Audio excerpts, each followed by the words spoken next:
আল্লাহ রাব্বুল আলামিন বলেন ফাসতামিউ লাহু ওয়া আনসিতু লাআল্লাকুম তুরহামুন।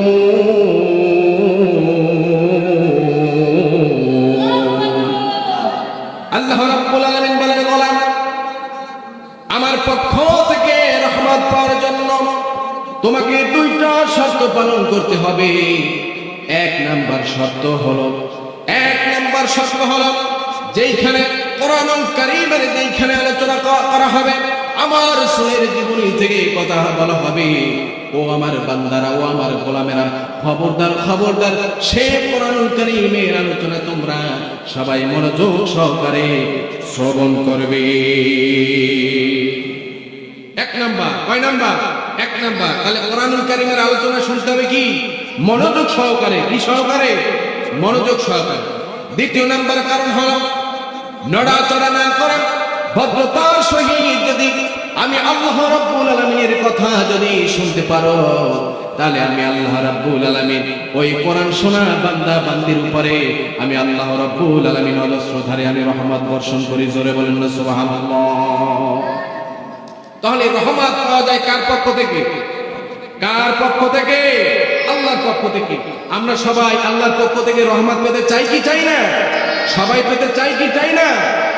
সম্মানিত দিনী ভাইয়ের আমার, এই কারণে আল্লাহর একজন পেয়ারা বান্দা হযরত লুকমান তিনি কত সুন্দর করে চমৎকার করে বলেছেন, জালিসিল উলামা ওয়াযাহিমহুম বিরুকবাতিকা ফাইন্নাল্লাহা ইউহিল কুলুব বিনূরিল হিকমা কামা ইউহিল্লাহুল আরদাল মাইতাতা বিওয়াবিলিস সামা। আল্লাহর পেয়ারা বান্দা হযরত লুকমান তিনি যখন দুনিয়ার জমিন থেকে তিনি যখন বিদায় নিয়ে চলে যাবেন মুমূর্ষু অবস্থায়, এবার হযরত লুকমান তিনি তার সন্তানদেরকে ডাক দিয়ে বললেন, ও আমার কলিজার সন্তানেরা, তোমরা এদিকে আসো। এবার হযরত লুকমানের সন্তানেরা বাবার শিয়রের সামনে দাঁড়িয়ে রইলেন। এবার হযরত লুকমান তার সন্তানদেরকে উপদেশ দিচ্ছেন, ও আমার সন্তানেরা, আমি পিতা হিসেবে হয়তো আর বেশিক্ষণ দুনিয়ার জমিনে আমি হয়তো আর বাঁচবো না। ও আমার কলিজার টুকরার সন্তানেরা, তবে আমি পিতা হিসেবে তোমাদেরকে ওসিয়ত করে যাচ্ছি, ও আমার সন্তানেরা, তোমরা এই ওসিয়তগুলো তোমরা মনোযোগ সহকারে শুনবে, আর এই ওসিয়তগুলো তোমরা বাস্তব আকারে সেগুলো তোমরা পালন করবে। জোরে বলুন সুবহানাল্লাহ। সেই ওসিয়তগুলো হলো, যখন দুনিয়ার জমিনে যখন কোন আলেমের সামনে যখন আমার আল্লাহ রাব্বুল আলামিনের কথাগুলো যখন তোমরা শুনবে, খবরদার সেই কোরআনুল কারীমের আলোচনা যখন শুনবে, তখন তোমরা দুইটা হাঁটু গেড়ে দিয়া ভদ্রতার সহিত যদি আমার আল্লাহ রাব্বুল আলামিনের কথাগুলো যদি তোমরা শুনতে পারো, তাহলে যার পক্ষ থেকে তোমাদের অন্তরের ভিতরে হেদায়েতের আলো জ্বালাই দেবেন, একবার চিৎকার মেরে বলুন, তিনি আপনার আমার কি? কোরআনের আলোচনা শুনলে হেদায়েতের আলো যিনি জ্বালিয়ে দেন, তিনি কে? হেদায়েত আমরা চাই কি চাই না? আমরা সবাই চাই কি চাই না? তাহলে কথা বলা যাবে। এখন দেখবেন যার হেদায়েত লাগবে না সে কথা বলবে। কথা বলেন ঠিক না ঠিক? আর যার হেদায়েত লাগবে সে চুপচাপ মনোযোগ সহকারে কথাগুলো শুনবে। এখন আমরা হেদায়েত পেতে চাই কি চাই না? চাই কি চাই না? যদি চান তাহলে একদম ভদ্রতার সহিত কথাগুলো আপনাদের শুনতে হবে। কথা বলেন ঠিক না ঠিক? সম্মানিত হাজিরিন আমার, আল্লাহ তাআলার কথাগুলো শ্রবণ করলে, আল্লাহ রাব্বুল আলামিনের কথাগুলো শুনলে অন্তরের ভিতরে হেদায়েতের আলো আল্লাহ রাব্বুল আলামিন ওই বান্দা বান্দির অন্তরের ভিতরে জ্বালায় দেন। এই কারণে আল্লাহ রাব্বুল আলামিন বলছেন, ওয়াযাক্কির ফাইন্না যিকরা তানফাউল মুমিনিন।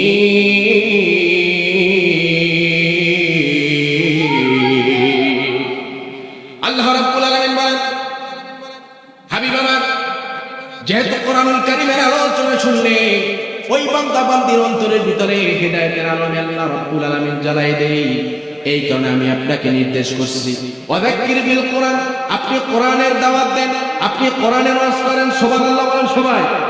তাহলে কোরআনের ওয়াজ করার নির্দেশ কার? আজকে বলবেন না, জোরে বলুন কার? সম্মানিত দিনী ভাইরা আমার, আয়াতে কারিমা নাযিল হয়ে গেল। আম্মা জান আয়েশা সিদ্দিকা রাদিয়াল্লাহু তাআলা আনহা তিনি হুজরা মুবারকের ভিতরে বসে আছেন। আল্লাহর রাসূল সাল্লাল্লাহু আলাইহি ওয়াসাল্লাম তিনি আসরের সালাত আদায় করে এবার তিনি হুজরার ভিতরে চলে আসলেন। এবার হুজরার ভিতরে আসার পরে আমাদের আম্মা জান আয়েশা সিদ্দিকা রাদিয়াল্লাহু তাআলা ডাক দিয়ে বললেন, ইয়া রাসূলুল্লাহ, ইয়া হাবিবাল্লাহ, আপনার কাছে আমার একটা প্রশ্ন ছিল, আপনার কাছে আমার একটা প্রশ্ন জানা ছিল।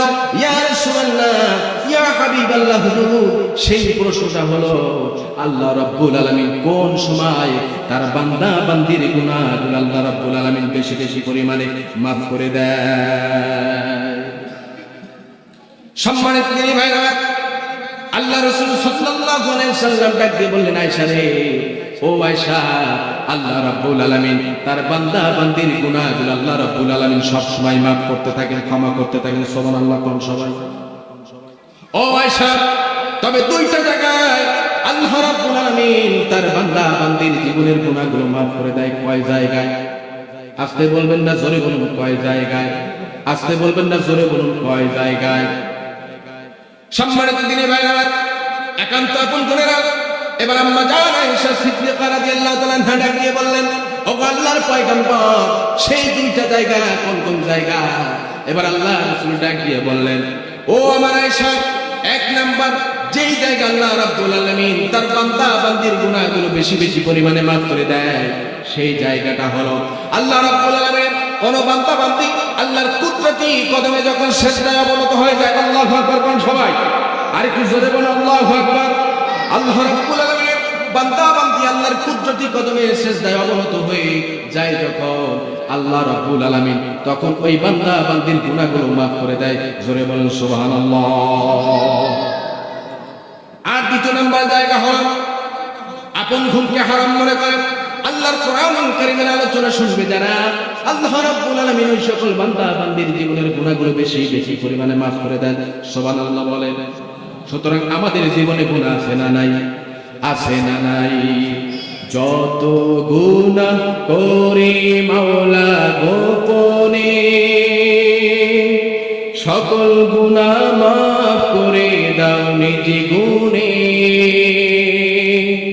যত গুনাহ করি মাওলা গোপনে, সকল গুনাহ maaf করে দাও নিজ গুণে।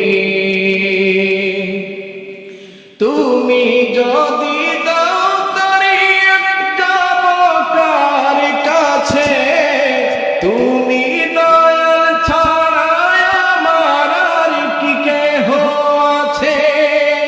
রহিম তুমি দয়ার সাগর, রহিম তুমি দয়ার সাগর, কবুল করো আমারে, মাফ করে দাও।